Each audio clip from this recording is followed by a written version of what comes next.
Chapter 201, House. Carter knew far more than even Silas expected, but it probably made sense since he had thought that they were after him. They had appeared in the evening, not even 4 or 5 hours ago, and they were all extremely inconspicuous, or so they thought. They surrounded the house and entered through covert means, and honestly, Carter thought that meant they were after more people than just him.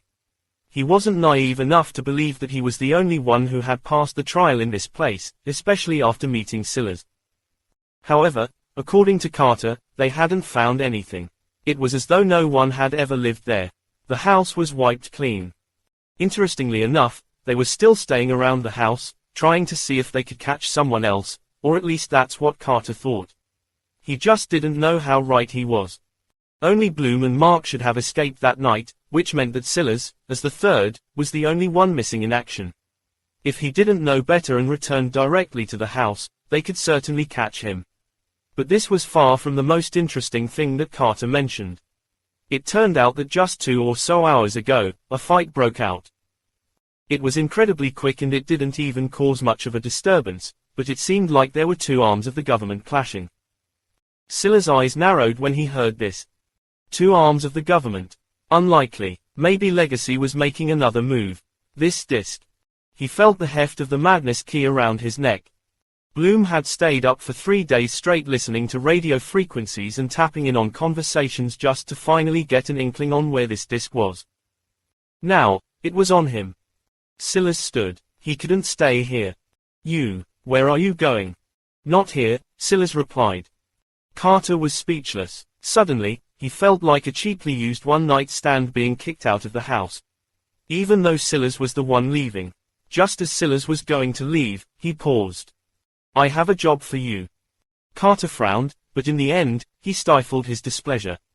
There wasn't much he could do since Silas had a hold of his weakness, while he knew absolutely nothing about him but his face. The problem was that now that technology was so finicky, knowing Silas' face was worthless unless he wanted to make like the Wild West and start posting wanted posters for him everywhere. And even then, he'd have to draw the man first. All in all, he was fairly screwed. But now Silas knew him, knew his name, knew where he lived, and what he had done. Ultimately, all the cards were in Silas' hands. There's a family that I will likely have to use you to protect. I can't stay around here, and they're vulnerable because Legacy is targeting them. Are you crazy? Do you really think I have the strength to go against those people? How much progress have you made since you've been back? Silas suddenly asked. Carter froze and clenched his teeth. The answer was obvious, none. Maybe it was because of Voice of a King, or his charisma, or both, but Silas had a pretty good understanding of Carter by now. The young man was sharp and ruthless, the perfect warrior. But he also didn't have a bad heart. It was still a gamble, but it was ultimately one that Silas was willing to take. Surviving the trial alone, and without backing, already made him a cut above the rest. Carter Prince, F+. Level, 3. Physical, 62. Mental, 49. Will, 33. His stats also weren't bad, though they also weren't great. Since Silas was going to take a gamble, he chose to go all the way. With little hesitation, he pulled out the gene crystal. Silas ran with swift steps, cutting right through a familiar forest. In the darkness, the shadows flashed with an eeriness that tingled the spine, the call of crickets, and the rustle of leaves raising one's hairs. But to Silas, it might as well have been broad daylight. His visualization saw it all in a bright array of colors, streaking across his mind. The family he wanted Carter to protect obviously wasn't his own. Taking him away from the Grimblades now would only be putting them in more danger. Right now, deep in the Appalachians, they were probably on one of the safest compounds on Earth. The only way that would change was if a portal suddenly opened up right above them, and the odds of that were low. No, the family Silas was speaking of was the professor's. He was a day late to their scheduled time, so he could only hope that nothing had happened in the meantime. Once he was done here, he would have to return to paradise. Although he thought of using this chance to break free of the Grimblades, he ultimately thought against it. He refused to allow his family to think that he was dead, and even if he wanted to, it was unlikely to be possible. Although the Grimblades shouldn't be able to read his exact situation until after their city was established, Scylla's interaction with Bloom had told him there were plenty of other ways to expose him. If he wanted to overturn his situation, he would have to stay close to the belly of the beast for now while slowly curating his own power. He hadn't forgotten about Castlemaine and its other endeavors, but though he couldn't see Kasari for now, he could help shore up their little army in other ways. Fighters like Carter would be important, and scientists like the professor might be even more so. Scylla shot out of the forest and saw the university ahead. The professor lived nearby and had already given him her address, so it wasn't long before he had it in his sights.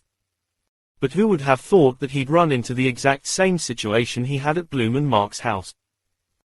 Chapter 202, Bad. This is bad. Despite this thought, Scylla's moved without hesitation. He had made a promise. After Professor Fembrois learned that her son had died because the government had refused to inform the public, her reaction was to be expected. Unfortunately, the mission he went on with Bloom and her brother had delayed his arrival by a day, so there was no choice. The professor was important enough to be targeted by Legacy, and now the government. There had to be a reason for that. He burst forward, appearing within a 20-meter radius of the house. 3 kunai hung in the band of his pants, but a sharp pain awakened him from his thoughts. Scylla gritted his teeth, and blood seeped through them. It seemed that his injuries still hadn't healed yet, but this was fine. He diverted all of his ether to support his ether channels. Ether couldn't be used in this world regardless, he wouldn't lose anything by taking such a step back. In that moment, his visualization swallowed the whole of Professor Fembrois's home. At the moment, her second son was still sleeping in his room. She and her husband were in their nightwear, sitting across from a man and woman wearing black suits. On the outside, there were several individuals scouting the region. Without a word, his kunai spread out, zooming through the air. In the dead of the night, several individuals were silently killed without a word. There was nothing they could do. However, just as Scylla was about to kill a 7th individual, they reacted more quickly than he expected, slamming out with a briefcase that knocked the kunai away. Not good. Scylla frowned. There was still 4 others, and the loud noise in the dead of night had already caught their attention. His expression flickered, and he made a quick decision. His kunai vanished into the night, sneaking beneath cars and soaring low across tall grass. He controlled them deftly as he leapt into the backyard. Scylla hadn't thought that he would need to act personally, so he had already begun finding a way into the home. As such, when he was found out, he slipped away without a word. The government agent who managed to save himself stumbled back and didn't even notice where the kunai fell to. Just as he was about to roar out, he realized that he couldn't. They were in the middle of the suburbs, and the unrest in the world was already great enough. They had been given explicit orders not to kick up a commotion, especially since the target was just a normal professor. The only reason they had even sent so many was because they had gotten information that Legacy was also after the professor. Now, it seemed that that was true. Scylla slipped around the back of the house. The experts back here had already been killed by him, so he slipped in without a word. Finding a window, he opened it from the inside with his telekinesis and slipped into the basement. He moved with fluid steps and activated madness before his steps came to a stop and looked straight up at the ceiling. They're right above me. It's just plywood and tile between myself and them. So long as I avoid the studs. Scylla's gaze sharpened, and 2 kunai shot upward. Even without madness, his telekinesis now had 61 physical when it acted. But with madness, it was over 200 physical. This amount of strength blasted through the floor like an arrow piercing rotten wood. Up above, the 2 government officials were taken off guard. However, both of them reacted extremely quickly. The woman was still a step slower. She tilted her chair back and fell, but the kunai still managed to rip through her chest and cause her to cough up a mouthful of blood. The pain made her react poorly, and her head tilted forward, right in line with the kunai that ripped up through her jaw. The man reacted the same way, pushing his chair back, but he didn't suffer the same fate. Wood and broken tiles sprang out every which way.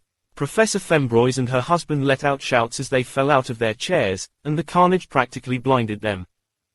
By this point, Scylla had stopped trying to hide his presence and rushed up the stairs and into the living room just in time to see the man trying to scramble to his feet to check on his companion.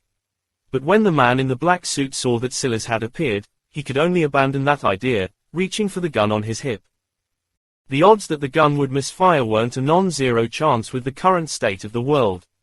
But Silas couldn't take a risk on that, and he didn't believe his constitution was high enough to ignore guns yet, at least not without ether skin. So the moment the suit made a move, Silas used his telekinesis and pulled on the safety and trigger for him. The sound of a gunshot rang, and the man was startled, stumbling to the side. He didn't understand why his weapon had suddenly fired, but before he could, Silas was already upon him. Ethan Cross, FF. Level, 7. Physical, 88. Greater than Strength, 120. Greater than Constitution, 59. Greater than Dexterity, 42. Greater than Speed, 131. Mental, 70.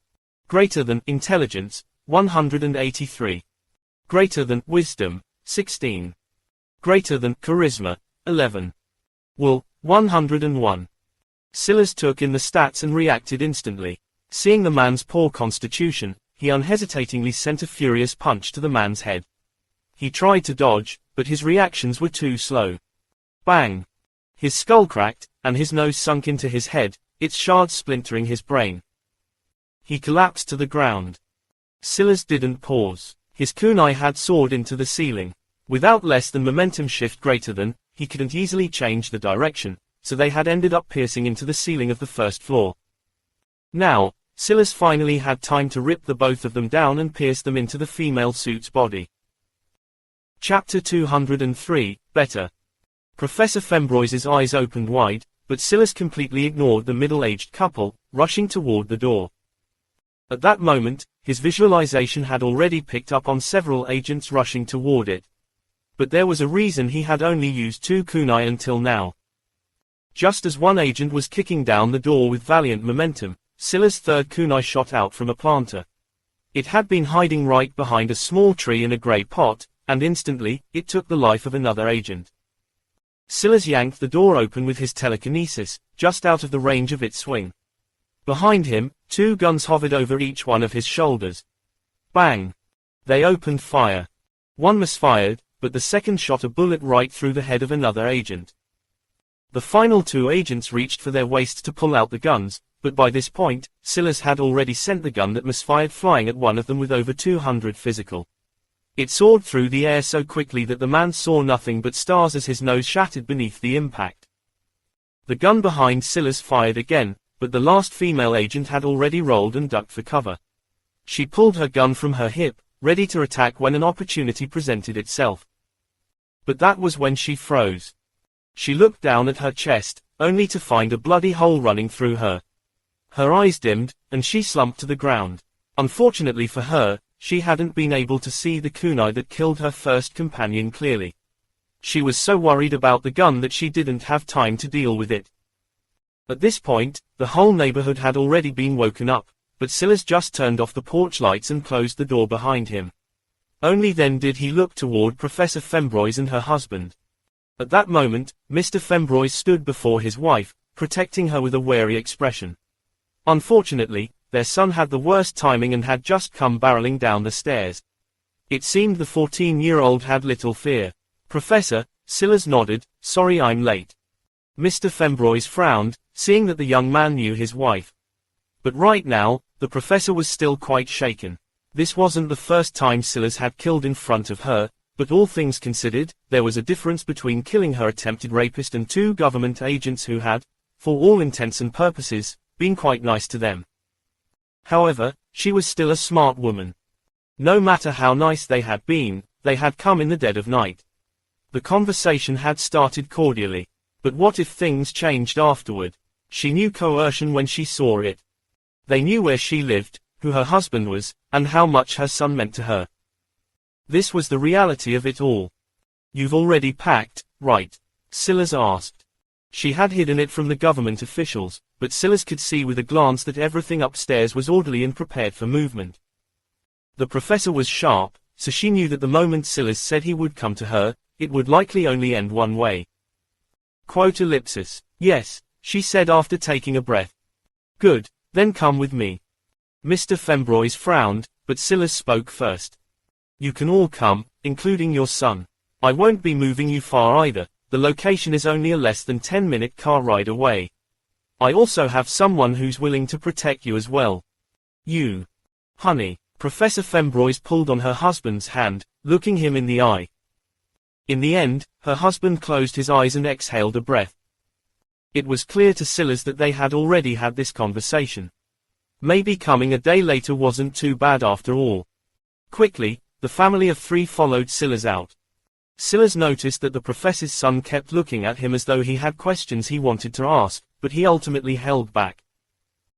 Soon, Silas had brought him to Carter's home. It was a simple matter. He just stole one of the government vehicles. He had a guess that these government officials had been on an extremely top-secret mission. So long as these license plates were run, nothing would come back. Only very few would know what they were up to because the optics of the government, abducting, scientists wouldn't go over very well at all. Carter was a bit taken aback that he suddenly had to take care of an entire family, but he took it in stride. He had already accepted the benefits that Silas had given him, so there was no going back already. Thanks to Carter and his low gene state, Silas had already used up all the genes he had left but the trolls and Alex's corpses. And, even then, they only had their bronze genes left. Silas didn't stay for long. He only remained long enough to make sure that they were acquainted, then he said that he would have to come back in a week to go over their next plans. As Silas left, his mind flashed with several thoughts. He needed a plan to not only organize them better than he had but also link up with Kasari and the others again. But first, he needed to return to Paradise, so right now, his main goal should be getting through the barricade at the edge of the city. Leaving this place would be even more difficult now than ever before. Although he had this government vehicle and a few new tricks up his sleeve, it was hard to tell if he'd be able to make it. But what he did know was that he would have to do it fast. He had wasted too much time. It was time to return to the Grimblades. When Silas approached the edge of the city, though, he couldn't help but lament his bad luck. He had taken a different exit on purpose after studying a map that the professor had given him. But how had he managed to run into the same officer as he had when he entered? Kyle Brunson, FF+. Level, 4. Physical, 81. Mental, 68. Will, 75. And it seemed his stats had gotten even better. Chapter 204, Step Out. Kyle Brunson, FF+, Level, 4. Physical, 81. Mental, 68. Will, 75. Silas frowned. His expression was unlikely to be seen through the heavily tinted windows, so he began to scan the region, looking for a way out. The barricade was solid. Over these last few days, they had become even stronger, likely for the sake of protecting against beasts coming from the direction of Paradise. In all likelihood, if Silas hadn't left the volcano portal so soon, there would have been a barrier waiting for him there as well. Luckily, they still hadn't dealt with the beast situation, or else his escape would have been even more difficult. But here, there was a clear line of defense formed from blocks of concrete. The good news was that it was a great distance from the edge of the city, likely not to bring panic to the citizens. The bad news was that the walls were 5 meters tall and there were only gates through every few kilometers. The cars were lined up in single file, and the worst part was that it seemed that most of the existences leaving the city now were government officials. The number of government ID plates and heavily tinted windows ahead was quite a number. Silas took a breath. The more he observed, the more he felt that it was impossible to get out under normal means. He would have to do something drastic. No, his eyes glowed. He could do it, it would just take a sacrifice. The cars continued to move forward slowly and Kyle never stopped being diligent. He went through his list of questions, double and triple checked everyone, and then let them go one by one. It seemed that the situation with Silas, Bloom, and Mark had made him more anal. He had always been diligent, but now he had taken it up several notches. Silas took deep breaths and was calm. There wasn't even the slightest flicker in his green irises. Soon, there was only one car ahead of him. From time to time, Kyle would send a glance at him, but it was impossible to see anything through the tint. Kyle focused his attention on the car before him and eventually let them pass through. Then, Silas rolled forward. With a step, Kyle moved up to the window and knocked, frowning. he already felt like something was wrong and immediately went on high alert. That was because usually, the front left window would already be down by now. Only someone with something to hide would neglect this. He put up his guard and knocked again. "Roll down the window, then put your hands on the wheel," he said in a commanding voice. But there was still no response. Kyle didn't hesitate. He pulled out a glass breaker on his hip and pressed it against the window. Bang! The window hardly shook. Bulletproof, Kyle realized immediately. He accelerated backward and then checked that the barrier was already up. Not only was there already a barrier, but there were spikes on the ground that came up after the previous SUV drove off.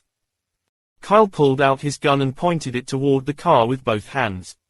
His feet were shoulder width apart and his gaze was sharp. "Step out of the car." Kyle had already called for backup and soon the entire barrier was lit up with harsh, bright lights. In the dead of night, it felt like it might as well have been midday. PPPSSSSSS. Spikes shot over and deflated all the car tires and several officers surrounded the vehicle. They were all cautious because no one foolish would dare to do this kind of thing, especially when this person had a high-class, government-issued vehicle. Tear gas canisters were thrown over and rolled beneath the car. At the same time, a crew wearing gas masks rushed over with Slim Jims, prepared to rip the doors open by force. It was clear that they were all trained for a situation exactly like this one, even to the point that they aimed for the back seats and passenger seat first, as though they all had a tacit understanding to avoid the driver for now. The sound of clicking resounded and the doors were flung open. Several more tear gas canisters were thrown directly into the car and the violent rain of trained procedures fell one after another like an avalanche. Kyle frowned when the driver still didn't come out after all this time. His gun was still trained forward and he hadn't wavered even a single time. "Step out of the vehicle." He roared again, his frown deepening with each passing second. At that moment, a squad of 3, all wielding rifles, rushed up. Kyle backed away for them and they trained their rifles onto the same location on the bulletproof glass.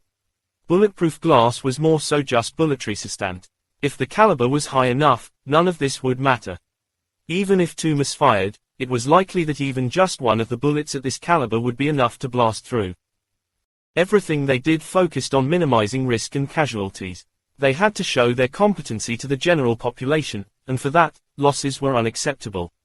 They had been trained again and again, drilled again and again.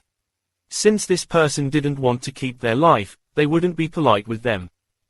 Fire. The 3 rifles shot all at once, not a single one misfiring. The 3 bullets intertwined in the air and hit locations within 2 inches of one another. The bulletproof glass ironically shattered like glass, the bullets bulldozing their way through. Another squad in heavy SWAT armor rushed over and ripped the door open, reaching through the window and pulling it open from the inside. The tear gas slowly cleared and everyone stood ready to see who it was that had done something so foolish. Only to be stunned silly. The car was actually completely empty. Even after searching for a while, there was no one to be found. Chapter 205, Great Service. In a car already a long distance away, 2 kunai hovered in the air, pressing against the throats of both the front passenger and driver. No sudden movements, and there will be no need to kill you. Focus on the road and don't look into the mirror. Silas' cool green eyes stared forward without another word, his gaze sharp. Just then, he chose to make a sacrifice. Although he only had 2 chances to use this skill, he didn't hesitate. Of course, that skill was Shadow Warp. Silas hadn't actually been sure if it would work because they were nowhere near a portal right now. But the skills in the stabilizing bracelet seemed to be self-contained. The reason skills didn't work when the ether in the atmosphere was too diluted was because activating a skill meant using the ether inside of you to communicate with the ether in the environment. The circulation pattern of a skill was like a code telling the world what you wanted to do. However, the stabilizing bracelet directly stored the skill, having already gathered all the ether it needed, both inside and outside. As such, it could be activated whether there was enough ether in the environment or not. Just as the car in front of him moved past the barrier and his own rolled up to it, Silas activated Shadow Warp and flashed into their backseat. There were probably very few that could have accomplished what Silas had. That was because according to the description of the technique, you had to have eyes on where you wanted to end up in order to teleport there, and Silas couldn't actually see the backseat. As such, he could only rely on his visualization abilities. At the same time, that meant that rather than a distance of 54 meters, he could only use it within 20 meters. This was quite a decent distance, but in the situation, it was a bit tight nonetheless. If he had looked too eager back then, he could have been exposed. But if he wasn't eager enough, he could have let them slip out of range of his visualization. Obviously, he had ended up succeeding in the end. Although he could have just teleported across the barrier, this would have been a foolish decision for many reasons, the main of which being that his legs couldn't outrun a vehicle. The moment he appeared on the other side, he would have immediately been hunted down, and at that point, he might as well not use a shadow warp at all and just burst his way through. Luckily, everything had worked out. Silas directed the driver down the path he wanted to go, keeping his eyes locked on both of them. When he felt that he was a far enough distance away, he told him to get out of the car and he took over before zooming off. Silas didn't bother to actually kill them, it would make little to no difference. He drove as far as he could toward the direction of paradise, unsure of what the situation over there would be like. If there was a blockade here, so far away from it, what would the situation be like over there? However, Silas pressed down his worries. The odds that the Grimblades would allow that were slim to none. Soon, he felt that he was approaching familiar territory. This was more familiar to him because they had walked this distance by foot after touching down. So Silas had had far more time to take a personal look at everything. He could tell things apart even in the dark. Suddenly, he felt something shoot through his visualization, but he was too late to do much other than rip the wheel to the side. That extra second bought him just enough time, but to his amusement and slight speechlessness, the arrow just reflected off the bulletproof glass, leaving not much more than a small scratch. The SUV teetered to the side and flipped over. Silas felt as though his world had turned upside down and the rattling of the car shook along with the meat in his skull. He felt disoriented and his injuries flared up again. As the car flipped again, Silas couldn't help but feel that this was really too ridiculous. If not for his visualization, he wouldn't have even reacted to the arrow and wouldn't be in this situation. This world. Silas sighed, but his reaction wasn't slow. He unclipped his seatbelt with his telekinesis and kicked his door open, jumping out of it even as it continued to flip. There was no choice but to take the risk of being flattened to do it now because if he left when the car stopped, it would be too easy for him to get targeted again. However, just as he was ready for a fight, a surprised voice echoed.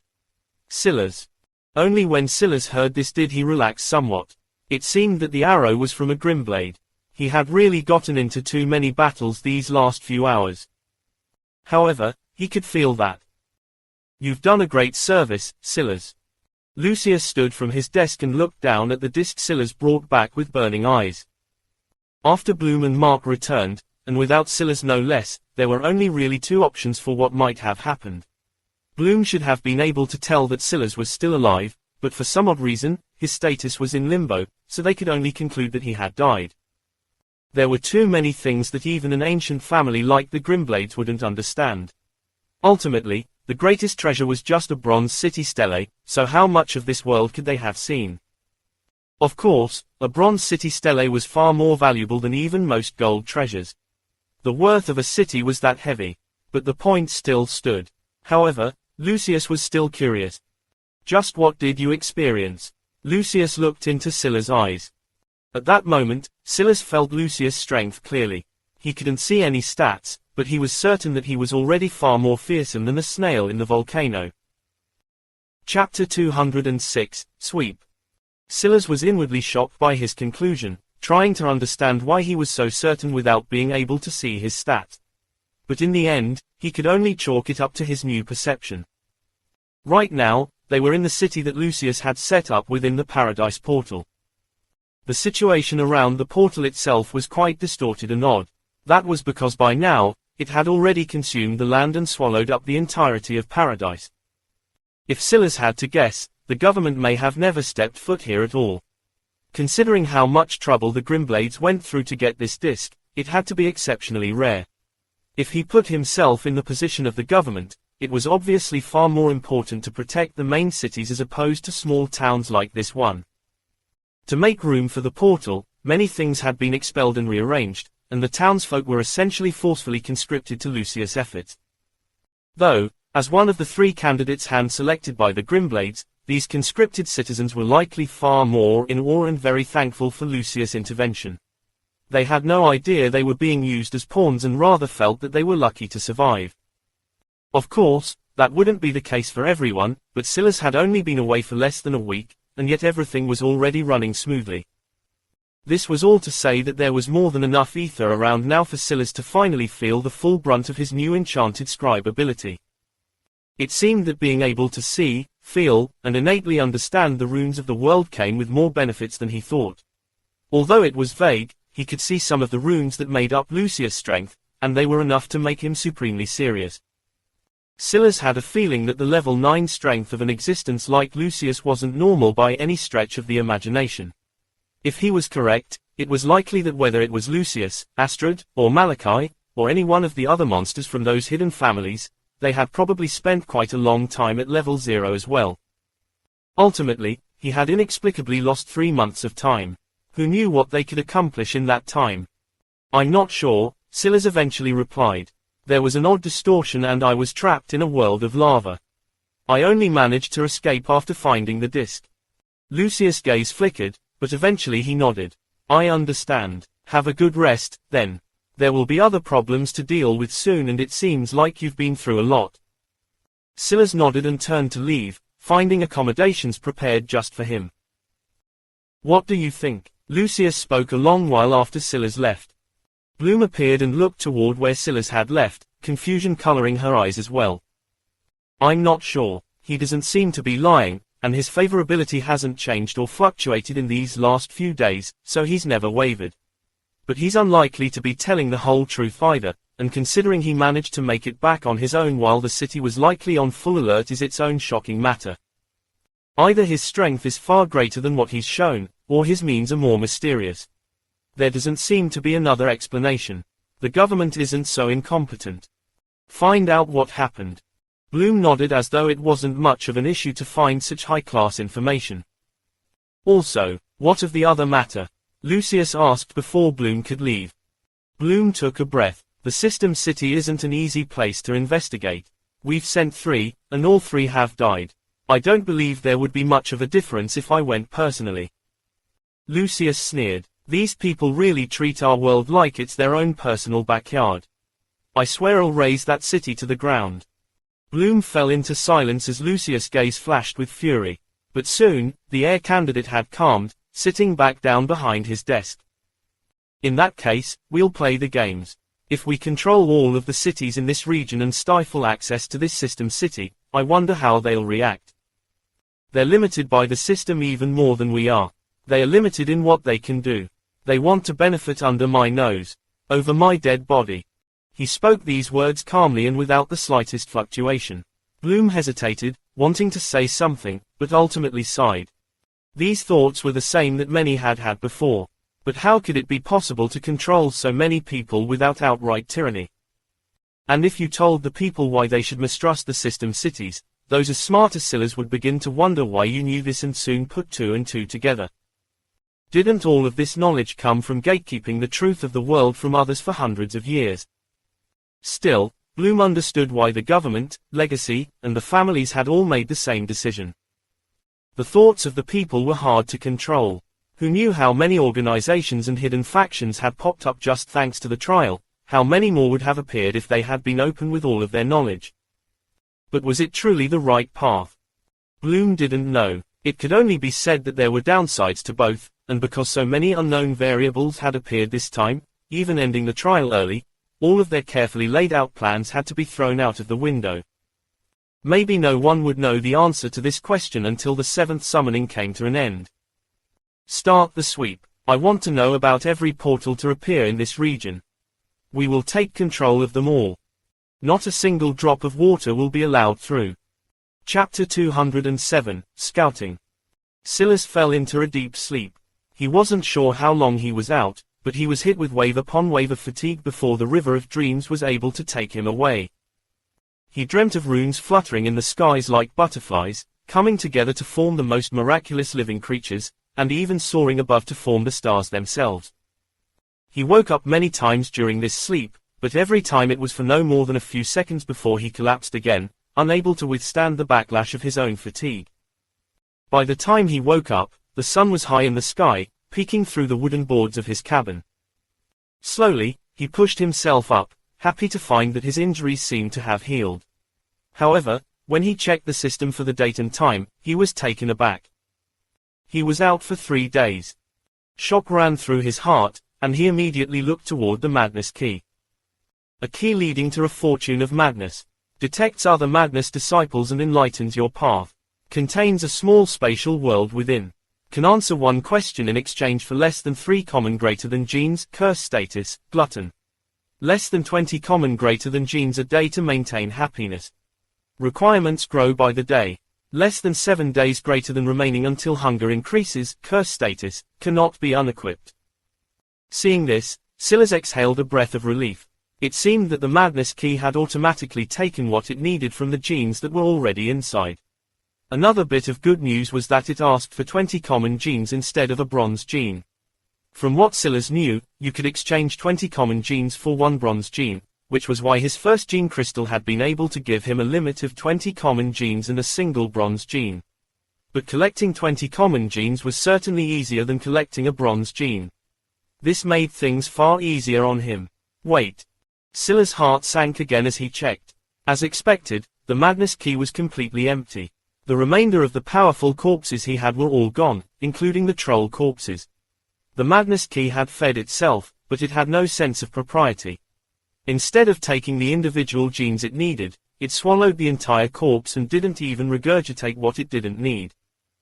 The good news was that the bronze genes had helped the madness key to expand again, and it was larger than even a larger state now. But the bad news was even worse. There was already more space inside than he could even use. What would he do with all this? That was when Silas recalled something. The madness key didn't just add space when it expanded like this, it also helped concentrate the essence of madness on him, allowing him to meditate on it. Before, he couldn't bear to use bronze genes to help it elevate again, but now. Couldn't he? Silas sat down and focused his mind on the madness key. In a bout of inspiration, he changed his method a few seconds afterward and set his visualization onto it, concentrating his entire mind on its form. Almost instantly, there was a shudder that went through his mind. Quickly, Silas stopped, realizing that something would happen if he continued. The madness aura would definitely leak, and if he was focused on the key, he wouldn't be able to stop it. Silas shook his head. There were so many things that were inconvenient when he was under the roof of someone else. He felt frustrated and agitated, but he clenched his teeth, forcing himself to calm down.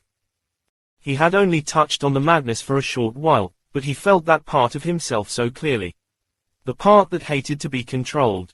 The part that hated it so much he dictated every aspect of his life with the strictest discipline.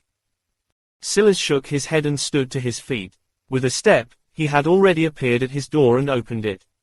A chilly wind rushed in, and fluttering snowflakes fell from the sky. However, it actually felt quite comfortable against his skin. This level of cold was more like a spring breeze to him now with his current constitution. Silas. Silas looked up and found a teenager waiting for him in a bundle of heavy fur. He looked almost adorable, with only a bit of his reddened nose and eyes visible. Yes. The mayor asked me to wait here for you in case you woke up. I'm in charge of your food. Please come with me. Silas blinked in surprise but then nodded. His stomach was practically doing knots in his body. He was truly starving. What he didn't expect was that his food would be an enormous spread. And what he expected even less was that he would be capable of eating it all on his own. He had finished off an entire family of 8's Thanksgiving feast, and he felt like he still had room. The teenage boy watched all of this with wide eyes. At first, he thought it was far too wasteful to prepare so much food for just one person, and yet reality proved him wrong. Well, it wasn't like they were lacking for food, anyway. The mayor treated them very well. The boy didn't know that Silas saw something much different when he saw this spread of food. This was clearly another method of testing his bottom line. There was no way even the best professional eaters could finish this much food, only someone with elevated stats could do so. Despite knowing this, Silas knew that hiding how much he could really eat would only make it seem like he was trying to stand opposed to Lucius. Just as he was about to leave, Mark came. "Silas, it's good that you're alive," he slapped his shoulder. "You sure can sleep, an entire 3 days." Silas gave some perfunctory replies until Mark spoke of what he came here for. "We have a mission for you. Though technically, it's the same mission everyone has received. We need to do some scouting work and find any potential portals in the vicinity. We're low on manpower, so you'll have to go alone." Chapter 208, Ridiculous. Silas didn't have much resistance to the mission at all. In fact, he couldn't ask for anything better. It was just that he also knew that this matter would be quite dangerous. Any portal in the surroundings would certainly have the eye of the government on it. And even if he ignored that, there would be waves of beasts in the surroundings.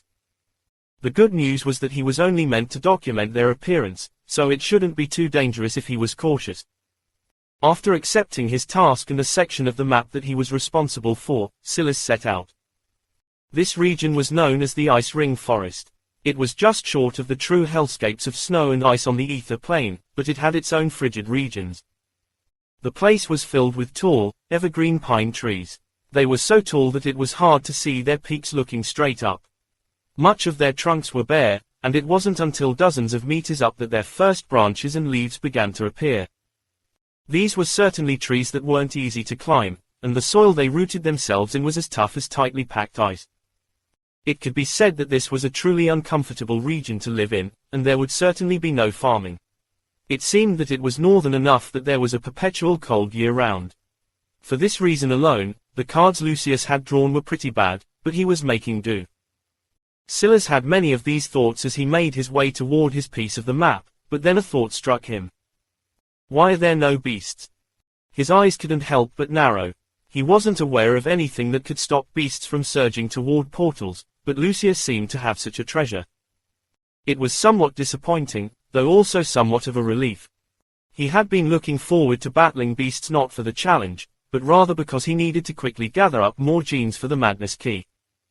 This close call had taught him a valuable lesson.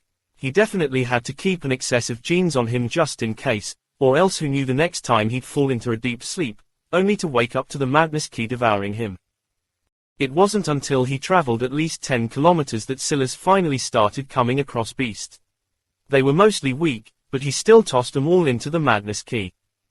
He certainly didn't have to worry about space issues anymore, and he hoped that by having an excess of common beasts, the madness key would choose to consume them instead. After having this thought, Silas almost laughed at himself. The madness key was literally inflicted with a gluttony curse. It would probably trip over itself to ignore the less significant corpses for a bite at the stronger ones if he continued to let it reign free. I wonder, the gluttony curse, the gluttony seed, are they related? The madness key was always talking about hunger this, and gluttony that. Now that he was stuck with a gluttony seed he didn't understand and didn't dare to ask about, would he end up the same way in the future? What was the relation between a gluttony seed and the madness key? Was he always meant to form one? Silas shook his head, regaining his focus. He was moving deeper into the forest now, and danger would lurk from all sides. While he was in the Amazonian wilds, he had always skirted around the outside. But from his understanding, the truly horrific beasts tended to be closer to the center of territories. He didn't know why, but maybe it was just a protective mechanism to give them a chance. If he had to face off against a dinosaur the moment he stepped foot into those Amazonian wilds, he would certainly not be here today. He hadn't forgotten that it wasn't just the common creatures of Earth brought back, the strongest predators of their entire history had all been resurrected. Since he had a duty to scout out the more core regions of his forest, it was inevitable that he run into some of those creatures that even Lucius would likely not take lightly. Still about 50 kilometers to go. Let's pick up the pace. Silas' mind focused, and he chose to use this as a chance to train. Not only was he stacking up his reserves for feeding the madness key, but he was also taking advantage of his quasi-brittle state and extricate. He wanted to return himself to a state of wealth where he had excess genes to work with. He also found that he recovered more quickly when he did so as well. By the time he was just 10 kilometers from his destination, despite the fact he only had a 20% success rate in absorbing genes, he had killed so many that it didn't matter. Gene state, quasi-brittle. Fragmented genes, Grimblade lineage, F, voice of a king, F.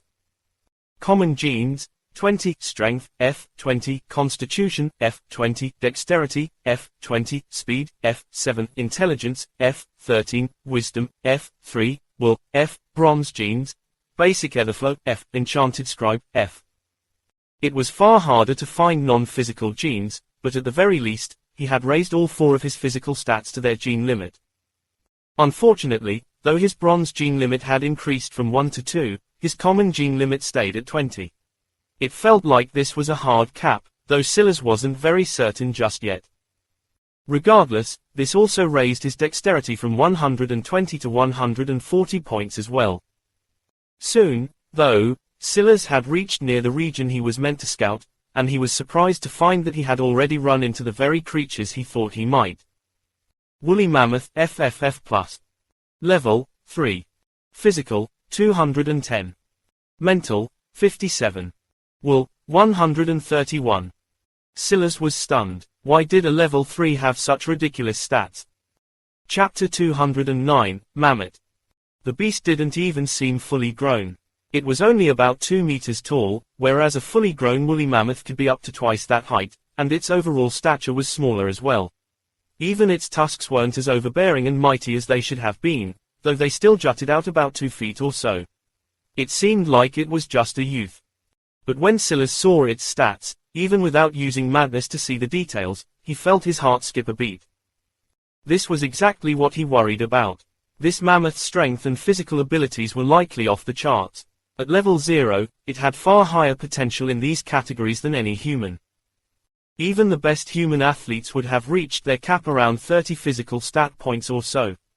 The only way to break that limit was to have a gene like Grimblades passed down to you, or to make use of a gene crystal.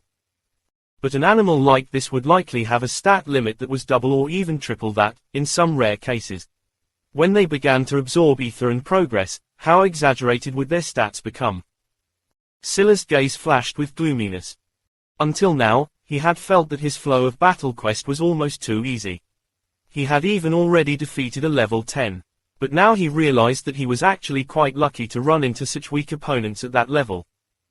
What chance would he stand against a level 10 from an extinct creature this powerful?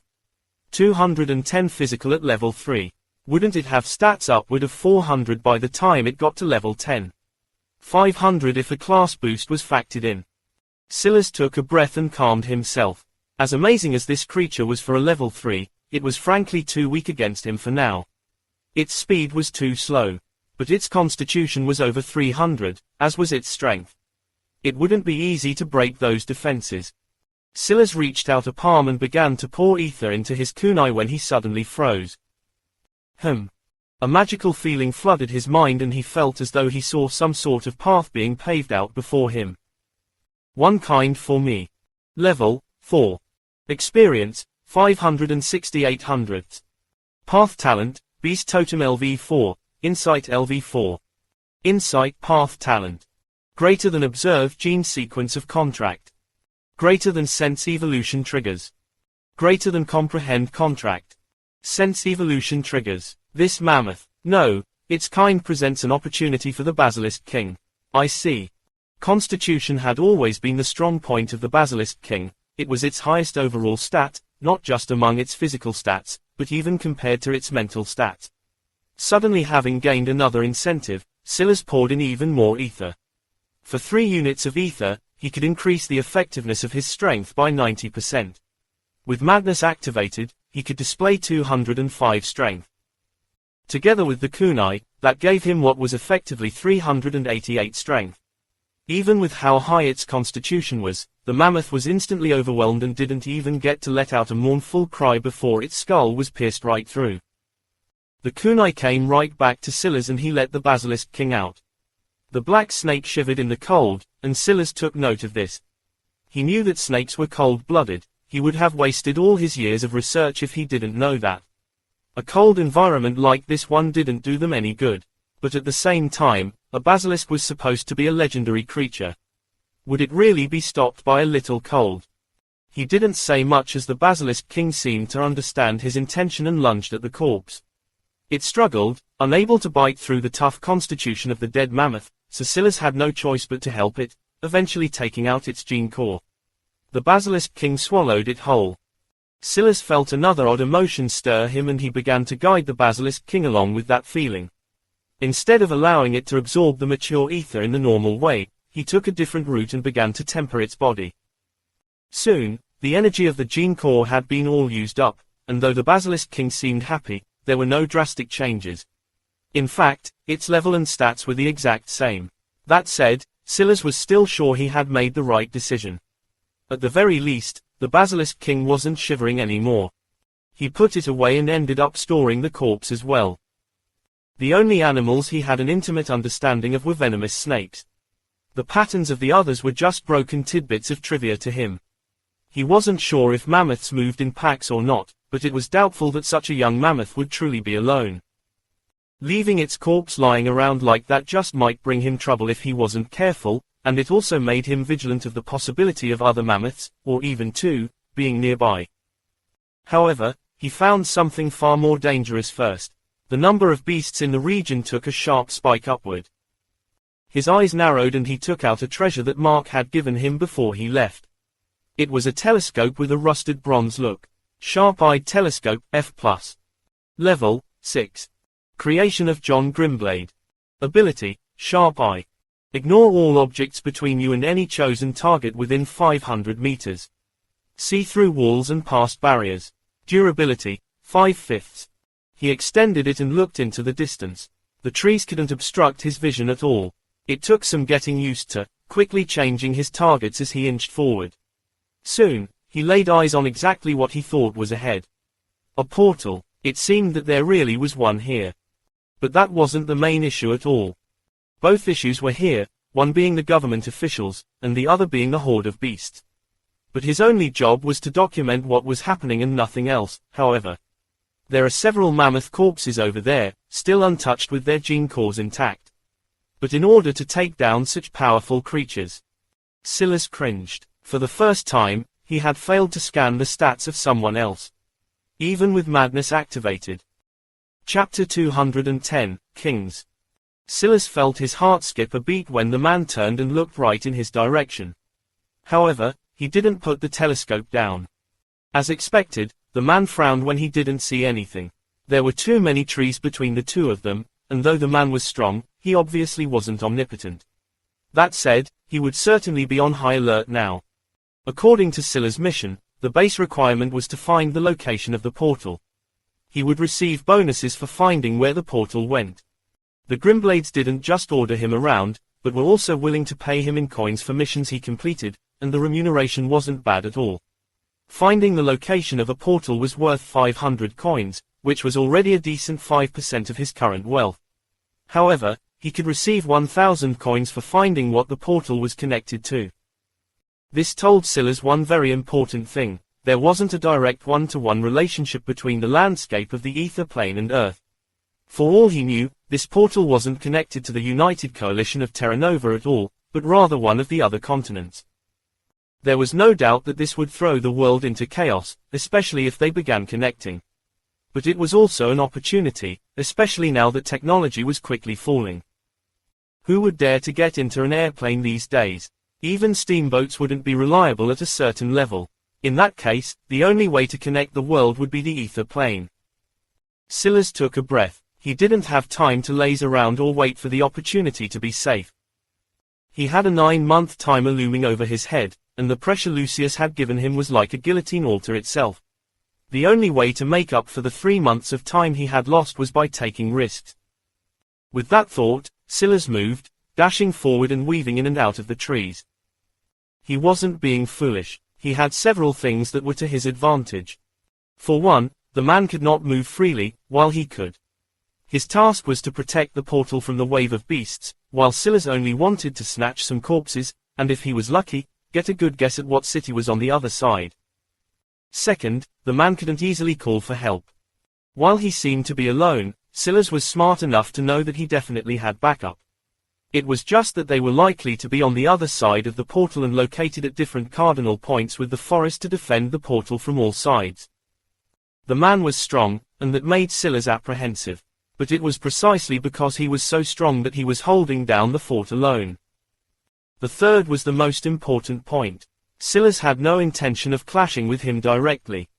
At that moment, Silas' body was suddenly covered in black scales and a tail extended from his back. His speed skyrocketed, and he became a black blur weaving through the trees. Name: Silas Grimblade. Species: human, F. Affiliation: Grimblade lineage. Profession: Vipermancer, FFF+, level, 0. Coins: 18,433, F. Titles: A Flexible Will, System Breaker, Legendary Tamer, Boss Slayer, Skill Savant, FFF+, Madness Conqueror, FF, Common Arts Enthusiast, F, A Patient Stalker, F, Physical, 204. Greater than, Strength, 229.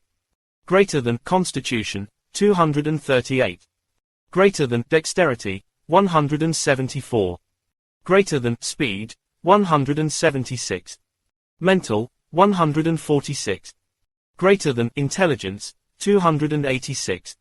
Greater than, Wisdom, 77. Greater than, Charisma, 248. Will, 392. Luck, 22. His fusion process now only took 2 minutes, but Beast Totem increased that speed by 400%. That meant that now, he could complete his fusion in 24 seconds. On top of that, he also gained 80% of the Basilisk King's stats now instead of just 50%, and instead of just maintaining it for 30 seconds, he could maintain it for an entire 2 minutes. That was enough time. Bang! Silas rocketed through the clearing. The man's gaze sharpened as he noticed Silas in the first moment. He looked like a club bouncer, wearing a black dress shirt and sleek black slacks. Even his shoes were dress shoes.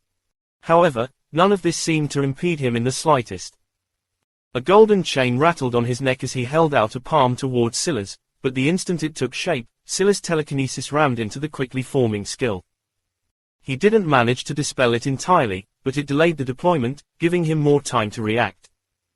Before the man could finish casting his skill, Silas' hand had already pressed down on a mammoth corpse and sucked it into the madness key. It was at least 50% larger than the youth he had killed before, but there was no time to check its stats. The bouncer's eyes widened. Who in this world had a spatial device large enough to accommodate such a huge beast? If he had had such a thing, how could he just let it lie there? His expression flickered and his skill finally completed. A purple spear took shape in the air, pulsing with veins of green as it bolted forward. Silas felt his hair stand on end and he knew immediately that his normal shield could not block this. Basilisk King. Status: heavily injured, mentally fragile. Loyalty: 1/10. Skills: greater than King's Bind. Greater than King's Shift. Greater than King's Shield. Greater than Voice of a King. Gene Talents: greater than Voice of a King, dormant. King's Bind, FF+, skill. The gaze of a Basilisk King is supreme. Freeze, mere mortal, cost, 1 ether unit per second. Limit, decided by every 10% gap in average of will and charisma, King's Shift, FF+, skill. Laws of the world do not bind the Basilisk King. Bend to my whims, be suppressed beneath my will, cost, 1 ether unit, limit, 400 physical, King's Shield, FF+, skill. You are unworthy to even touch the Basilisk King. My defenses are unmatched, cost, 1 ether unit. Defense, 400. King's Shield, Silas thought. Chapter 211, Back Then. At that moment, a flash of black gold appeared and a smooth disc appeared before the flying spear. Bang! Silas' gaze deepened. The spear actually broke right through, but even worse than that, sparks of a greenish fog were beginning to spread. His gaze flickered and the runes that the green gas emitted told Silas one very important thing. He did not want it to get anywhere near him. Although it was a bit of a surprise that the spear was able to break through a shield with 400 defense, Silas was still exceptionally calm. At that moment, less than King's Shield greater than, broke through from fragmented master to bronze mastery in a single bond, raising its defense to 600. He cast it once again before the spear could close in the rest of the distance, relying on his shield to slow it down. At the same time, he activated his basic etherflow and blade origin talents, striking out with 2 heavy palms. His hands suddenly formed illusory green palms in the air, shuttling forward and swiping at the air. A large gust of wind blew the fog approaching him in the other direction. All the while, Silas never stopped moving. He reached a second mammoth corpse and stored it away. The bouncer-like man wanted to send out another attack toward him, but the infuriated mammoth beast before him didn't give him such a chance. It rose onto its hind legs, its long, powerful tusks radiating with a silver-blue light as it stomped downward. The gathering runes reflected in Silas' eyes and his expression changed. Almost instantly, he activated less than King's shift greater than on his body and his sideways momentum became backward momentum.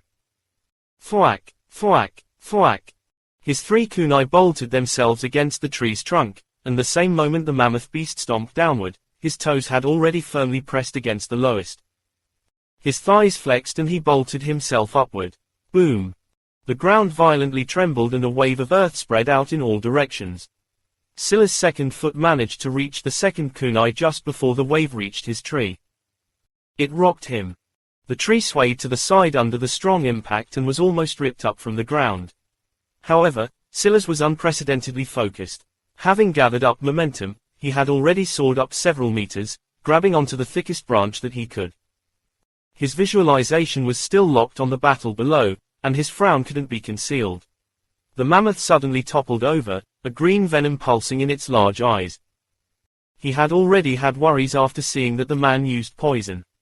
He couldn't help but recall the rotten wolves that attacked Castlemaine. Would the Basilisk King be able to take advantage of these corpses? However, Silas realized something else. The man had disappeared into the portal, having been partly blown back, and another part retreating to escape the range of the mammoth's final desperate strike. When Silas saw this, he dropped down from his branch, landing on the third kunai and pushing forward with all his strength. He soared over the wave of earth and the plumes of poison gas, falling over the dead mammoth and stretching out a hand. This was clearly the strongest creature here, and though he hadn't had time to check its stats, it was no doubt the greatest prize. Poison to death or not, he would take it now and check the situation later. However, as Silas was falling through the skies, the man suddenly came back through the portal, seemingly having weathered the storm. His gaze turned malevolent as he saw Silas falling through the air and reacted quickly. But Silas was already ready. The moment the man deployed another poison spear skill, Silas activated less than King's shift greater than. Just as it seemed that he was falling through the air, he did a double jump. Then, as he was about to soar over his target, he activated less than King's shift greater than once again, plummeting like a meteor through the air. He landed heavily on the back of the large mammoth and it instantly vanished into his madness key. At that moment, the gazes of Silas and the bouncer met. Danger signs blared through Silas' mind, not just from the man, but from the beasts that were recovering from the mammoth's last-ditch effort. The portal was still a fatal attraction, how could they give up on it? But right now, the man seemed to be entirely focused on Silas. Time slowed. Suddenly, Silas felt his stats boost by another 10% as Boss Slayer activated in the background. At the same time, Voice of a King thrummed. As powerful as the man was, it seemed that his will was still weaker than Silas, and that only made sense. With madness activated, Silas' will was 1176. Realizing this, Silas didn't hesitate. He pumped one ether unit into less than King's bind greater than and then turned and ran without hesitation. He did this for a very clear reason. Bind skills were powerful, but they had counters. He had no idea if this man would have a counter, but he wouldn't risk it. He was willing to put his life on the line for benefits, but he knew when to cut his losses. Silas' visualization almost instantly picked up that the man was circulating a counter. He seemed to have sensed Silas' attempt ahead of time. But this was within Silas' expectations as well. He touched the stabilization bracelet, ready to activate it at any moment. However, to his surprise, the man's counter failed. Silas still didn't turn back. In just 2 seconds, he was already over 20 meters away and the man slipped out of the range of his visualization.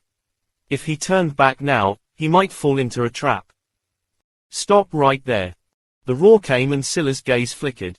The man had a second countering skill even more powerful than the first, and it had managed to break less than King's Bind greater than, but it was clear that this technique took longer to cast, giving Silas another 2 seconds to slip over 50 meters away. He flashed forward at his fastest speed, weaving out of the way of beasts. He used his kunai as footholds, leaping up and then soaring through the trees step by step. That dialect, he should be from the Africa continent. That at least gives me a potential vague location. Although everyone on Earth spoke the same language, their dialects were bound to be different. From a single shout, Silas had already analyzed it all. What Silas didn't know was that the man wasn't just from Africa. In fact, he had seen his name once before on a familiar leaderboard. Back then, it had read 8, Ragnar Ravenclaw level 8. Clearly, he had far surpassed that level now. Chapter 212, Seed 1. Silas stopped a long distance away, huffing for breath. Using his fusion ability took a lot out of him. Although he felt that he could activate it again, if he did so, it was likely that the hit to his stamina wouldn't be as simple as just gasping for breath. His heart might even directly explode. He felt those feelings even more now that he could take on 80% of the Basilisk King's stats. That told him one very important thing. His legendary profession was well beyond his abilities to fully control, and it quickly increasing in levels might be more of a detriment to him than anything else. He would have to seriously think about slowing down if he could. All things considered, the Basilisk King was far weaker than the current Silas back then, let alone now. Yet, fusing with it put so much pressure on him, and it seemed to have increased exponentially with the length of time he remained fused with it for.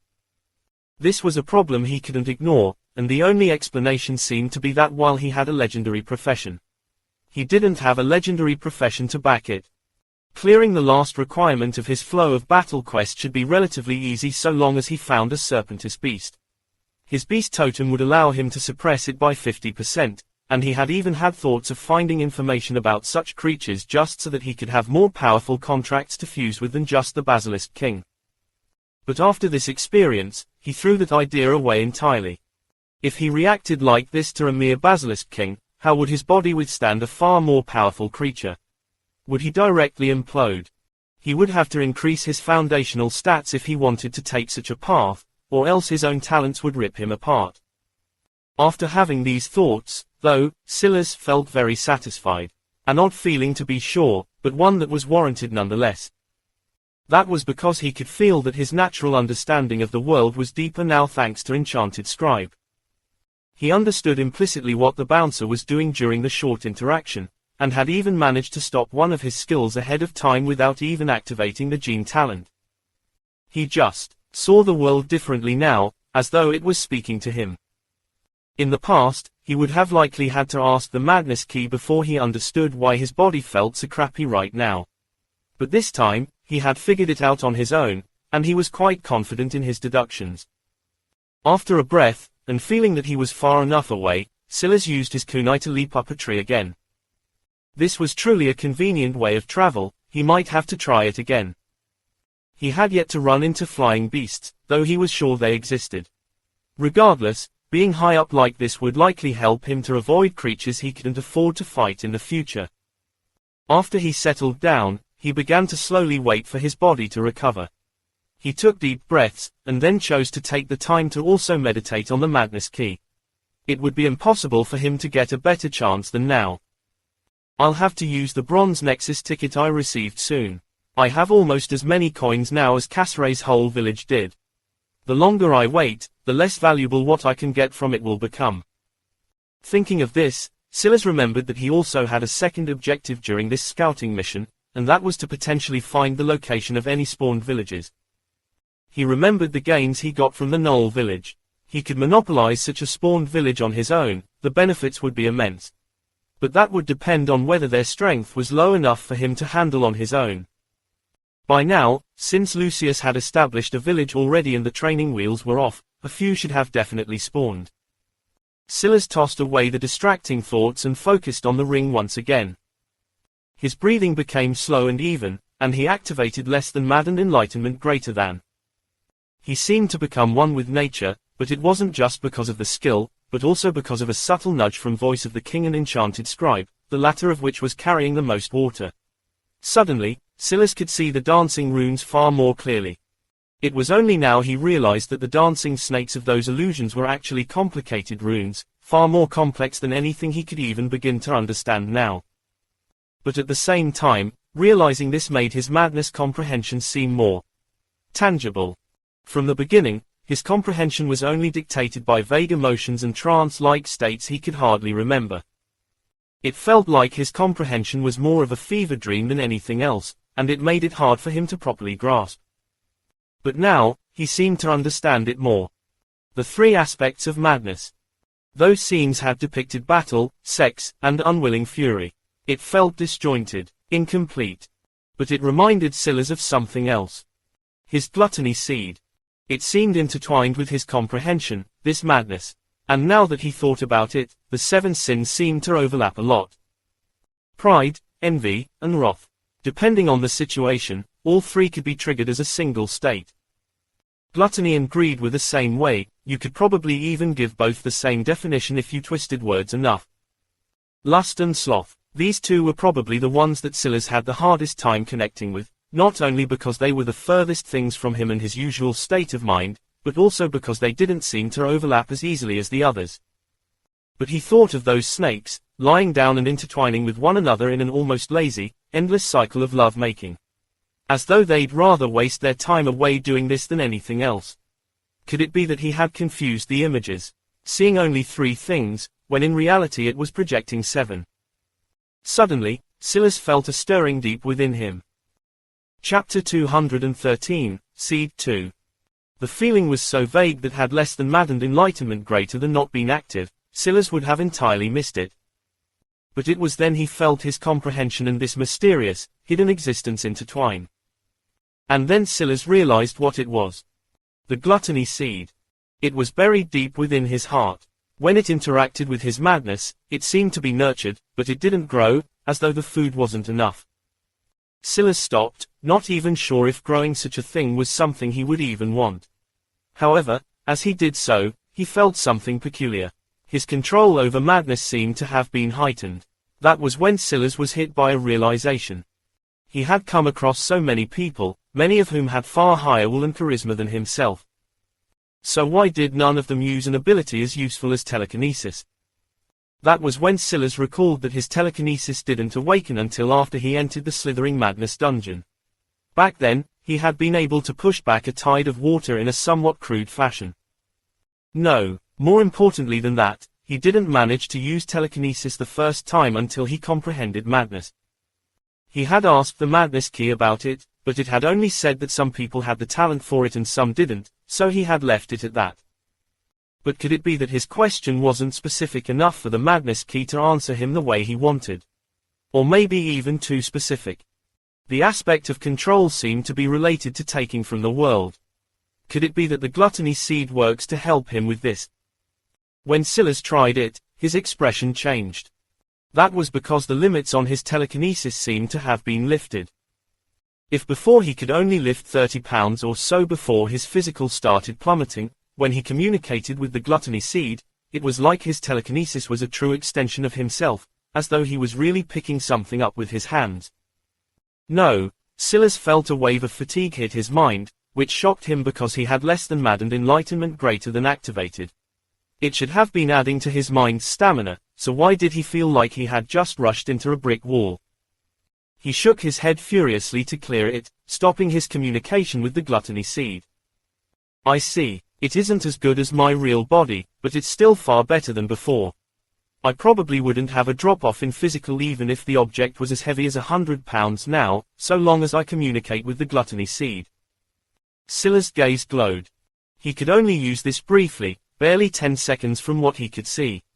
But what kind of concept would it be to throw something over 100 pounds heavy with the force of over 200 physical? Would even the bouncer from earlier manage to survive such a thing? Then again, why had he never done such a thing with 30 pounds? The devastation would be less, and with everyone growing in strength, it would likely also mean less. But the path had potential. He would have to see if he could get some truly heavy weapons. Or maybe a steel ball or 3. Silas exhaled, finding that his mind was exhausted, but his body had ironically recovered. However, when he looked around, he was surprised to find that the sun had already set and there was a dense darkness around him that made it difficult to even see the snow fluttering before him, let alone into the distance. As Silas looked around, he spotted flames dancing in the distance. It was just a faint halo of orange that must have been several kilometers away. Had he not been almost 24 meters into the air, with how thick this forest was, he would have never seen it. A village. It seemed he was quite lucky. Silas focused on replenishing his mind first. Then, for the first time in a long while, he asked the madness key a question.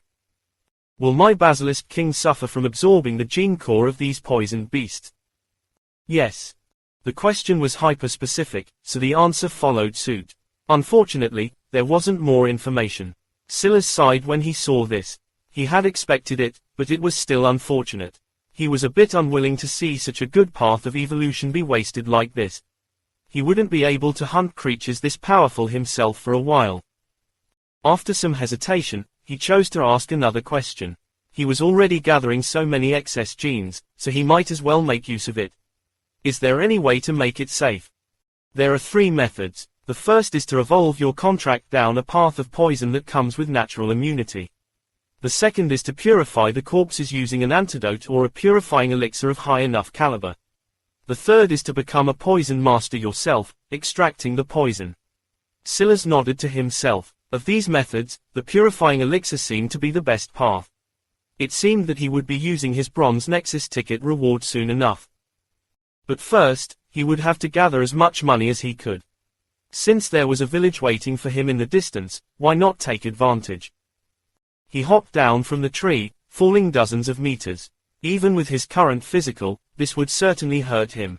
But then Silas pulled on the gluttony seed with his will, and his telekinesis increased in strength. There was an upward force of just over 100 pounds just before he hit the ground, and his descent slowed considerably. Silas' eyes glowed. He had only wanted to test it out casually, but it seemed he was correct.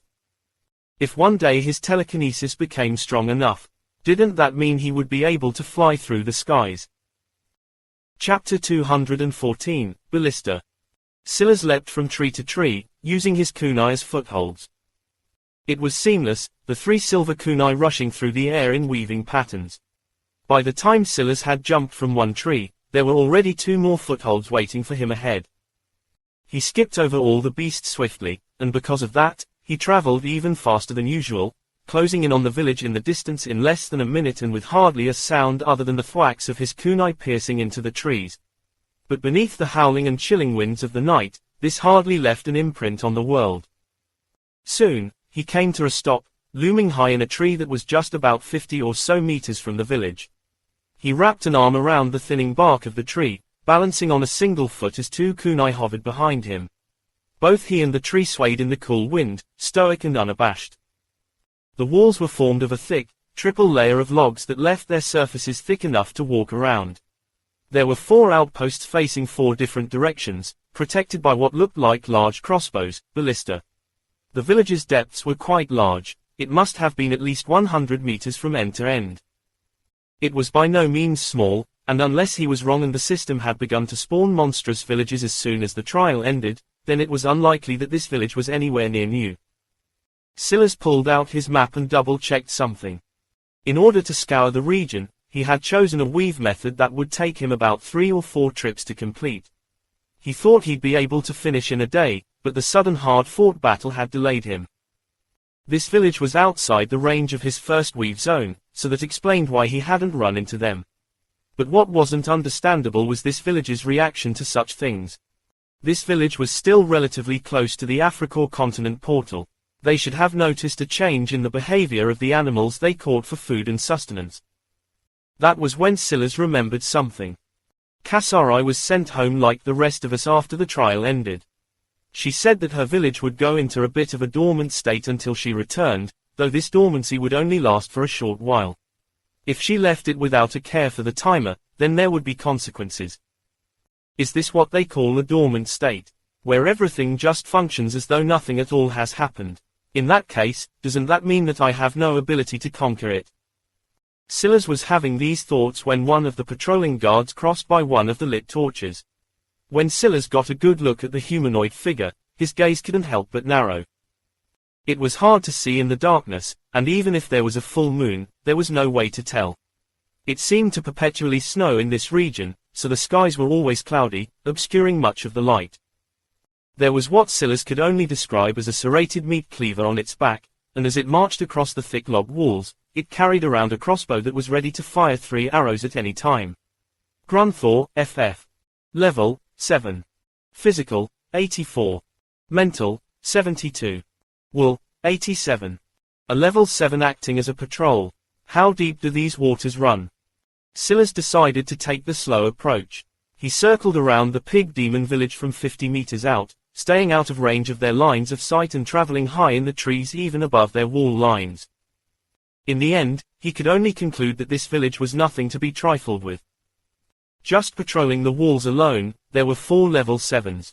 After checking the crossbows that hung from their outposts, the ones much larger than the ones they carried around in their hands, he realized that they were devastating treasures. They took a while to load and took the hands of 2 at that, but when they fired, they could easily blast a 1000 damage-resistant shield to ash, let alone the fact Silas less than King's shield greater than could only withstand 600 right now, and that was if he took the risk to fuse with the Basilisk King again. Otherwise, he wouldn't be able to access the skill. On that note, there were even more guards in those outposts. He couldn't see clearly at first, but after using his night vision goggles, he realized that there were actually 2 level 8s apiece in all 4 outposts. This sort of lineup just to guard the village painted a completely different image. One of complete confidence. The good news was that they were all FFs. But since they were just guarding the village, something told Silas that there were even stronger monsters on the inside. The village was much more substantial than what Silas had seen from the Knoll village, so much so that he thought that he was looking at a human-led village at first. We could always take this one step at a time. Silas' mind began to churn. He had already made up his mind. This wouldn't be quite what he was looking for, and would be quite disappointing. Even if there were benefits, he'd have no intention of massacring a village of humans. That was beyond his bottom line. He was going to have to take another risk. A cooling sensation ran through his mind, his eyes floating like 2 green orbs of death in the night.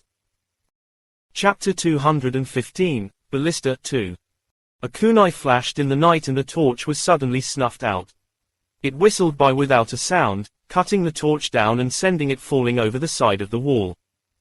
The guard had just reached the furthest point from this particular torch and didn't notice anything immediately. All things considered, the torch was very light as well, so it didn't make much noise when it hit the ground on the inside of the village either. Silas continued to move. With one part of the wall covered in shadows, the next steps were even easier. He rushed forward and pressed his back against the village walls. From this vantage point, even if a pig demon was right above him, it would be hard to see him unless they peeked all the way over. Taking advantage of this, and using his visualization to perfect his timing, he knocked one torch over the wall after another. Hey, what the hell happened to the torches? The gruff voice of a level 8 came from inside one of the outposts, and Silas realized immediately that he wouldn't have the chance to knock down the rest of the torches. But that was fine, he had already knocked off a 4th of them, shrouding a quarter of the walls in darkness. At the same time, while he wasn't trying to set the village on fire, it was inevitable that some carnage would be triggered. Before anyone could respond, the head of a pig demon was lopped off by a kunai as Silas used a second to leap up and onto a dark section of the walls. He grabbed the body of the pig demon and stored it away before rushing to the side. He didn't leap over the wall just yet. He had no idea what was going on in the village and didn't want to trap himself unnecessarily. If all he could do was kill a few guards, that would still be fine. Then he would retreat and see what kind of response there would be. The head of a second level 7 was thrown into the air, and he stored away this corpse as well. At this moment, the level 8 pig demon walked to the window of the outpost, looking out with a frown. A whiff of wind caught their large nostrils, and their eyes widened. Enemy attack.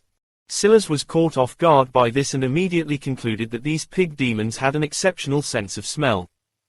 He remembered that the gnolls had as well. It seemed he was unlucky to continuously run into humanoid beasts like this.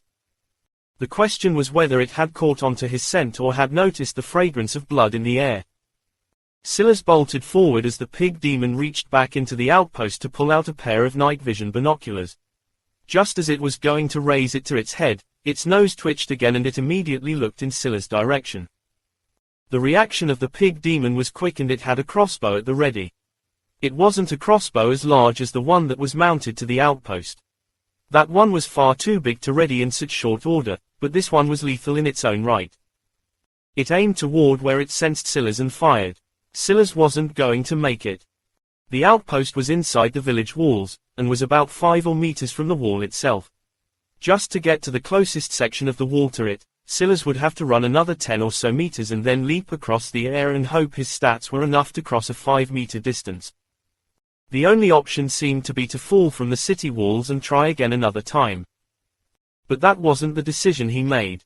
In fact, his gaze was frighteningly sharp at that moment and almost seemed to emit their own glow. He was still a distance away, but he wasn't racing to kill the level 8, he was racing to enter a 20-meter range so that his visualization could lock onto everything. And he was already in range. The pig demon clicked and fired, a bolt streaming across the air. And yet, just when it seemed it would pierce Silas, he flicked a finger and the bolt was deflected high into the skies.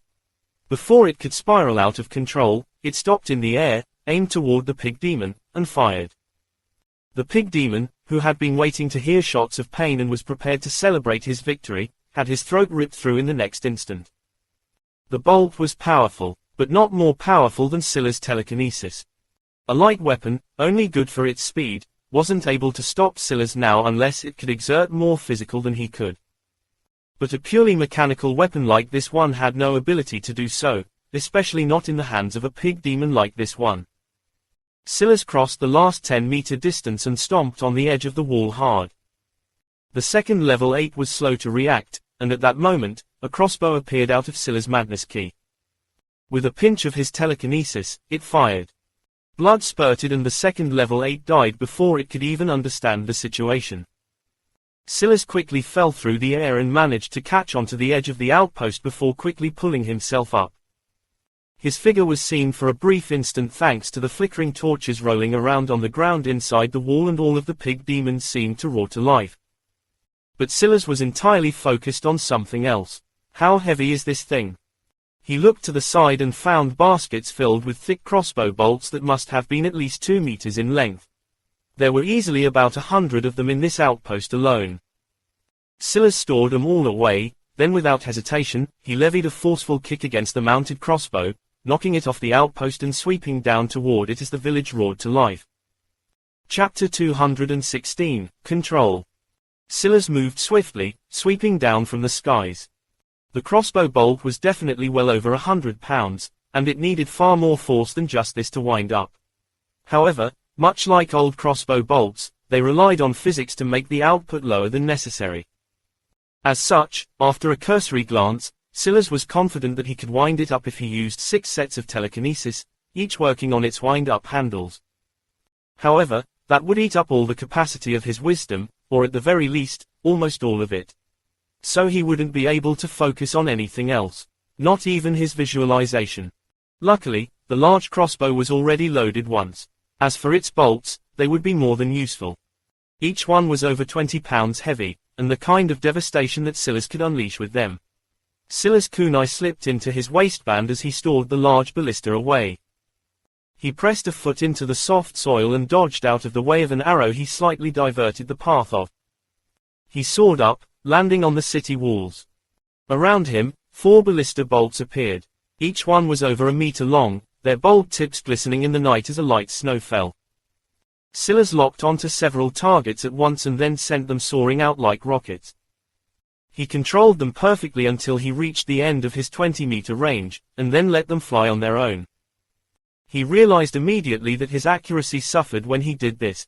Aiming without the help of precise control and his visualization was difficult. However, one ballista bolt still rang true, piercing into the skull of a pig demon with such force that its skull burst into a rain of blood, flesh, and bone. These bolts were meant to deter and attack large siege weapons. Who had ever seen them used against people? Or in this case, demons? The other 3 bolts missed, but they still deterred as expected. This allowed Silas the chance to quickly close the distance between him and a pig demon. In a panic, it raised its own crossbow, ready to fire. Silas ducked and rolled the moment his visualization felt the trigger being pulled. At the same time, he used his telekinesis to rip the bolt upward, causing the compensation in aim of the pig demon to be worthless.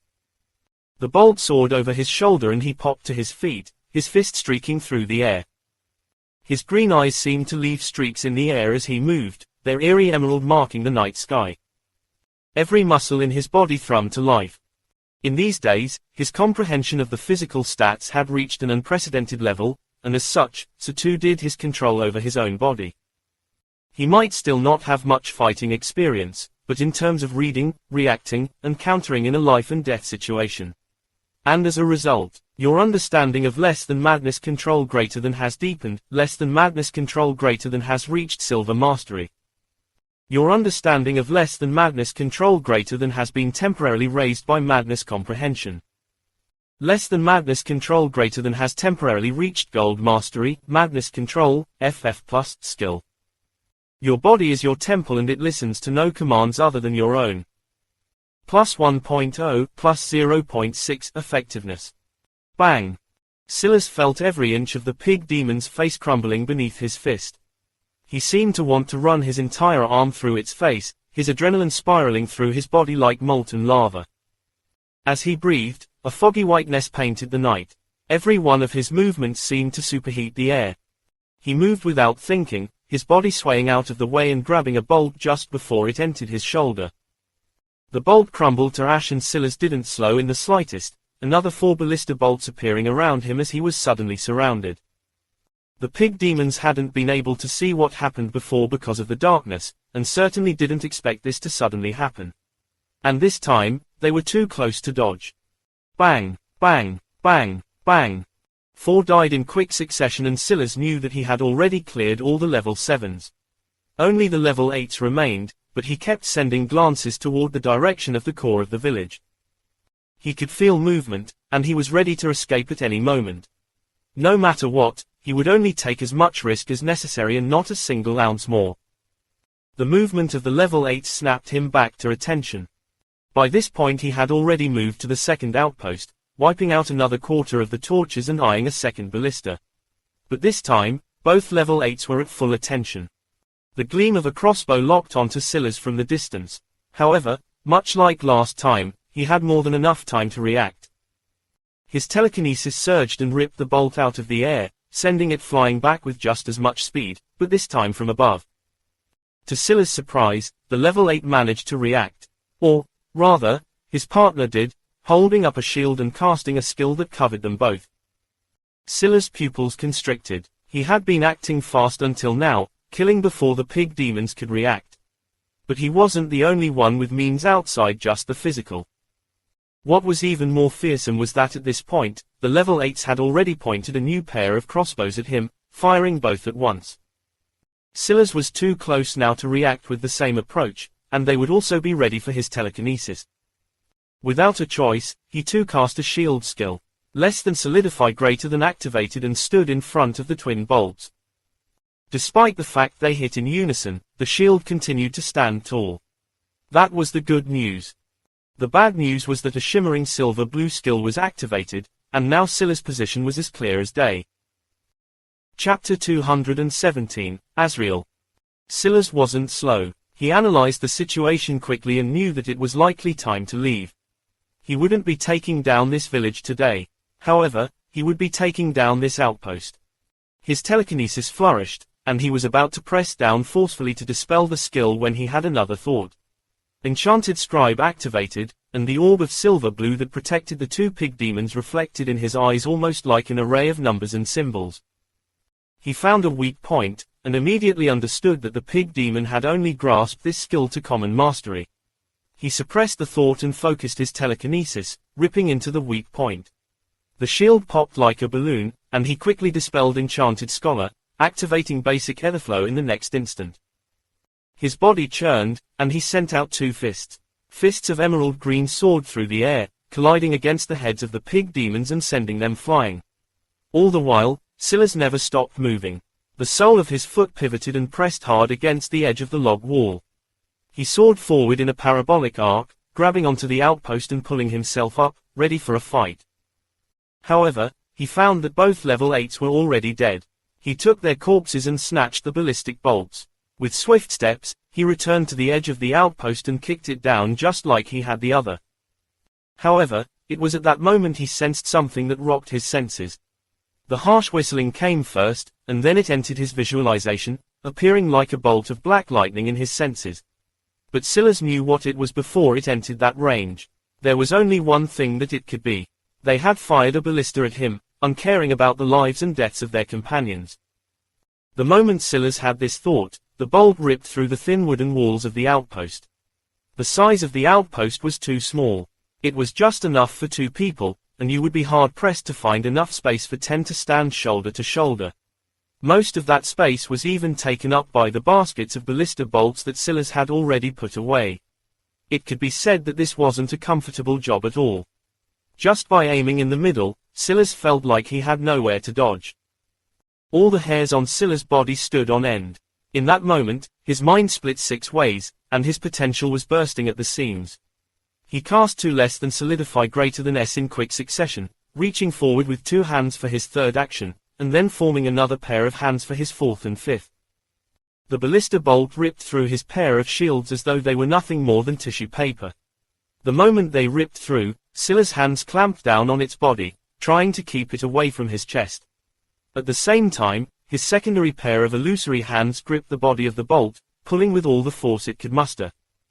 Silas' eyes bulged as it felt like all of it still wasn't enough. Time seemed to slow as the bolt pierced through the side of his chest.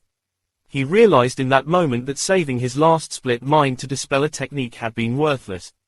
It was all pure mechanical power, there was nothing to disperse. However, that was when his nose erupted with a rain of blood. Less than momentum shift greater than. Since there was no technique attached to it, there was nothing stopping him.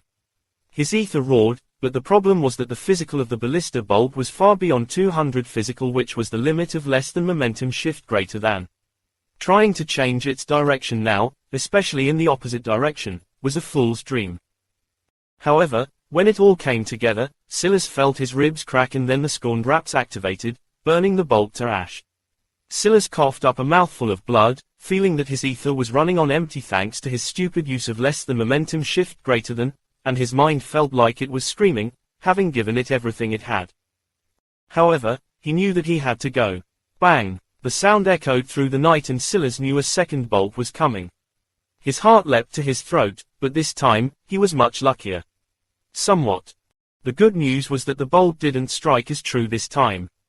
It still hit the outpost, but skewed enough that it wasn't directly aimed at Silas, likely as an attempt to corner him in case the first missed. The bad news was exactly that. It hit the outpost. The outposts could be considered the bare minimum. The moment they were hit by 2 ballistas, its foundations crumbled. Silas felt the roof above his head collapsing, and the outpost swayed, falling over. He coughed again, feeling spikes of pain roaring through him. He pulled on his madness hard, trying to focus his mind. The pain dulled, and his mind seemed to truly focus for a moment. Taking advantage, he leapt through the open box windows, falling to the ground even faster than the slowly tilting outpost. Damn it, it's coming toward me. The situation felt like it was going from bad to worse. No matter how shabbily built it was, Silas couldn't afford to let the outpost fall him. He quickly put the ballista from earlier into the madness key and rushed toward the wall, ignoring the stabbing pain in his chest. He could feel the effectiveness of his stats plummeting even more clearly now, and he didn't have the ether to counter it. In that moment, Silas decisively chose to start a fusion. But who knew that it would fail because he was considered too injured?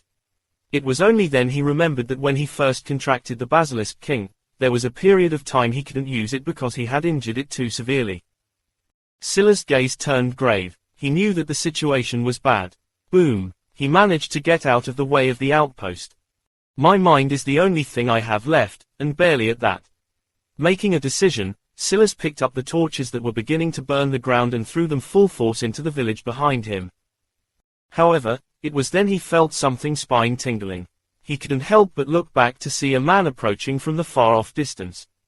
For some reason, he was glowing in the darkness, following along a line of torches, making his skin look blue. Asriel Ortulius. Level 15. Chapter 218, Pressure. Silas became unprecedentedly serious. He could feel the spine-tingling danger, but he had already made a decision in the volcano that day. He turned back and leapt up the wall using his kunai. He knew that this night was destined not to be a short one. His mind was already surging with thoughts, wondering if he should be making a break for Lucius City or not. It was quite a distance away, and even if he was at 100% and truly desperate, it would take him over half an hour. Considering how casual that man was being, he was definitely confident in catching Silas long before that. And Silas had already felt the probe on his mind. While he couldn't even see the man's grade, it was likely that all of his stats had been seen through, maybe even in detail. The only surprises he would have in store were his skills and potentially his madness. He truly had no idea if he could hold out. However, the more he thought about it, the colder his gaze became. A lot of people said they wanted to change after making a mistake, but very few could actually follow through. How lucky of him to get an opportunity to do just that days later. Something stirred in Silas, but he was much too focused to notice. He leapt over the other side of the wall, rushing away into the night at his fastest speed given his injured state. He knew that there was a true monster on his tail. At the same time, he knew that he had stumbled into something odd. Why would there be a human in a pig demon village? It seemed that his skin was blue, but Silas had already realized that this was only because his ether was actually thrumming with life, likely because of a skill he activated that Silas couldn't see through. Something was going on. Silas pulled out an elixir and downed it. Ignoring the ramifications, he took out a second healing elixir in quick succession, chugging it as well. A violent warmth rippled through his body. He knew he wouldn't have enough time to heal to the point of being able to use fusion. He could only hope to get his body back in shape just the slightest bit. And since he knew trying to hide his tracks was likely equally as worthless, he activated less than maddened enlightenment greater than to its fullest extent, greedily swallowing up the ether in the surroundings and replenishing his mind. All the while, he never stopped sprinting forward at his fastest speed. Asriel leisurely walked forward, stopping by the fallen outpost before giving a glance toward where Silas had gone. He truly seemed unhurried and unbothered by it all. Pig demons rushed toward the location, but when they saw him, they all froze and then bowed in deference. Soon, he was given a report of what happened and some of Silas' skills. With a curt nod, he waved him away, then leapt over the walls with his hands clasped behind his back. It seemed he would have to go hunting today. An interesting human to be sure. He glided forward, his black and blue robes fluttering as he kicked off lightning, landing on a thin tree branch and then rushing forward. Silas felt danger bearing down on his neck. He was already using his 3 kunai at full force, leaping from tree to avoid any beasts he might encounter on the ground. The further he traveled, the larger the feeling of danger was, and the calmer he became. He knew where these spikes of danger were coming from. The last time he had felt it, he had had a feeling that Castlemaine was in trouble, and he had concluded that it was related to his luck. After some time, he had come to realize that it wasn't that his luck gave him anything, but that it amplified intangible senses and increased his intuition. It wasn't to the point that he could see the future, but it sharpened his visualization to the point that he could see in vibrant colors even without his eyes. And when there was danger looming on the horizon like this, he could feel it as clear as day. And then it came. Asriel appeared at the edge of his visualization, appearing like a dazzling star of silver blue. The instant he stepped into range, he cut the distance by half in another second. He raised his leg to take another step, and right then, Silas had the feeling that their figures were about to overlap. The clash was jarring and all the hair on his body seemed to stand at attention. As calm as he tried to force himself to be, when the moment came, it still felt like his heart was being slammed by a sledgehammer. The flickering green of his irises danced in the night before he suddenly plummeted from above, using up some of the ether he barely managed to cobble together to use less than momentum shift greater than downward. He crashed into the ground heavily and Asriel soared over his head. At the same time, his 3 kunai swarmed the man that looked like a beacon of ether in the night. Basic etherflow rumbled through his body and he punched out at the same time. The timing was perfect, so much so that it almost looked like an ambush. Asriel overshot Silas, and was pincered from 4 directions at once, 3 kunai and a fist of green rumbling through the night sky. However, right at that moment, a sphere of ether appeared around Asriel. Peng, peng, peng. Bang. Ether splashed across its surface and the sphere wavered only slightly. High in the trees, Asriel came to a stop, his back still to Silas. However, he likely didn't know that Silas could see his every expression. There was no obvious surprise on his face, but at the same time, he still seemed to be taking a moment to gather himself. When he turned back, the pressure on Silas multiplied countless times over. Chapter 219, Forgot. Asriel didn't say anything, but Silas could almost read him. He felt that the man was in shock that he had to use such a skill the moment their battle began. It seemed like fury was billowing deep within him, but his expression was as calm as the surface of a lake. The sphere flickered and vanished. A black blade appeared in Asriel's palm, and he took a step forward. He fell from the sides, and his body became as swift as a swallow. Silas almost saw the arc of black before it descended, sealing off his paths of retreat. Even with his mind, Silas simply couldn't find an easy method through this. Even if he had been at his peak state, this battle would have been nigh impossible. This man felt even more powerful to him than the poison bouncer he fought earlier in the day, but the worst part was that this Asriel didn't even seem to be trying very hard. Silas could only retreat. Relying on his visualization, he locked onto the trajectory of the blade before it landed, sidestepping it. However, his mind was still on full alert, using his 3 kunai to swarm the man from all sides. He didn't know if Asriel had a method like less than momentum shift greater than or not. Asriel was shocked once again that Silas managed to dodge such a straightforward attack from him, but his response was still calm. His body was the most fluid that Silas had ever seen. He dodged the kunai as though they weren't even there, almost like he was dancing rather than stuck in battle. Every single one of his stats overwhelmed Silas, and the latter couldn't help but think that if this man started to use skills, or even a comprehension, would he even still be alive right now? Without his visualization, he would have already been dead. There was no way to compensate for this man's speed and dexterity outside of acting 2 or 3 steps early. The feeling was growing more and more suffocating, and it felt like the despair he had tried to push down was surging up again. It wasn't enough. Nothing was enough. Just wanting to change hadn't done anything. His mind was being suppressed by his own thoughts, and it seemed like he might fall back into an endless cycle of self-doubt and fear once again. It made him angry.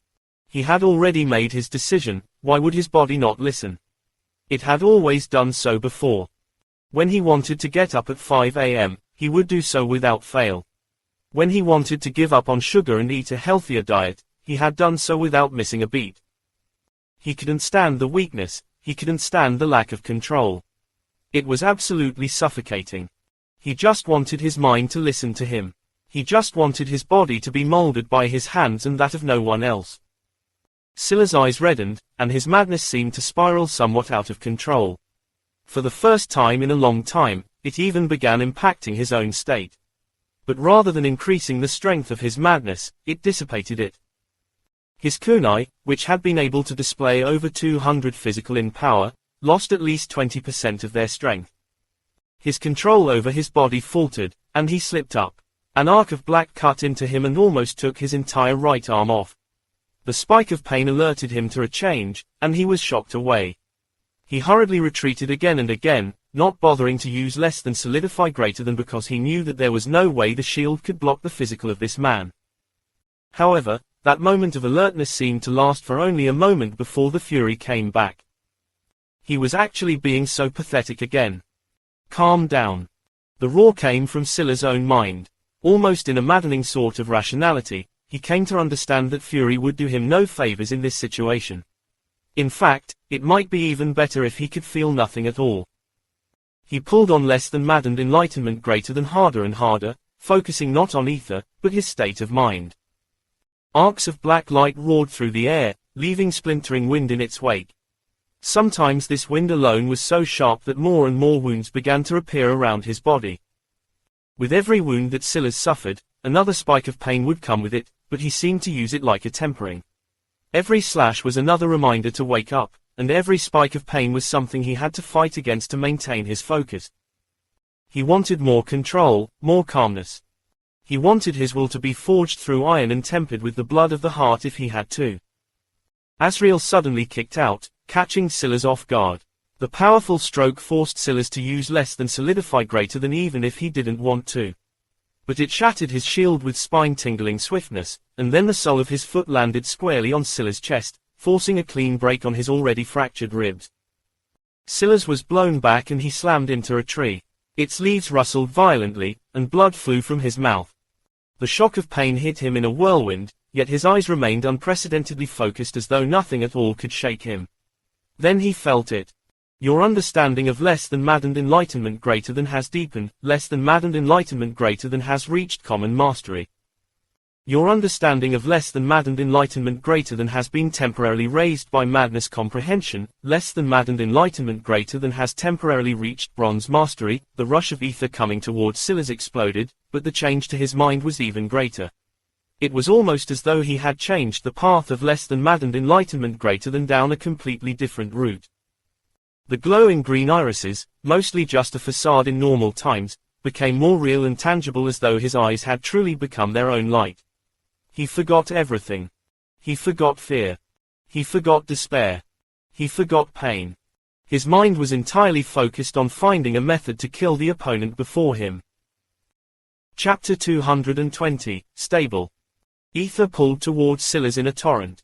His vision seemed to explode forth with colors, and suddenly, the night of darkness was practically as clear as day.